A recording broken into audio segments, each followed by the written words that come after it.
The picturesque town of Cetinje in Montenegro had a bloodied start to 2025. On January 1st, a gunman killed 13 people with an illegal firearm, then shot himself. The crime shook Vesna Petrovic. She lost her daughter and 2 grandsons in a mass shooting in 2022. This was another blow in her battle to reduce gun violence in the country.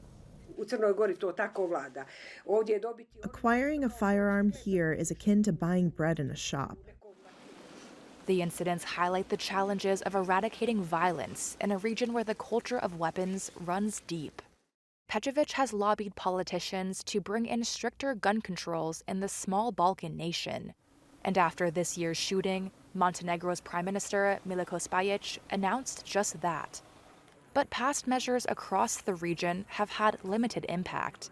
While gun-related deaths have remained relatively steady, annual gun-related incidents in the Western Balkans rose more than 70% between 2019 and 2024, according to CSAC, a UN and EU-backed regional gun control initiative. Montenegro ranks 3rd globally in gun ownership per capita, data from the Small Arms Survey shows. The country's attitude to weapons stems from centuries of wars with Turks, Venetians, and Austrians. It appears there is a certain, let's say, tradition in Montenegro, that there is no house in Montenegro that doesn't have a weapon. Vukote Vukotic is a local historian. In 1910, the king mandated that all male citizens buy a gasser-pattern gun to bolster his small army and deter invaders. Yes, it's true that it has a very long genesis. It has deep roots in Montenegrin tradition, and therefore a pistol, more precisely a revolver, was seen as an integral component of the Montenegrin national attire. Then, the breakup of Yugoslavia in the 1990s triggered a series of bloody ethnic conflicts that left 6 million surplus firearms in the region. Today, antique guns can be seen across Cetinje, like this church fence made of ancient musket barrels. Their cultural significance means arms controls are unpopular. When the Prime Minister announced his stricter gun control measures in January, he gave the owners of illegal weapons 2 months to freely hand them over.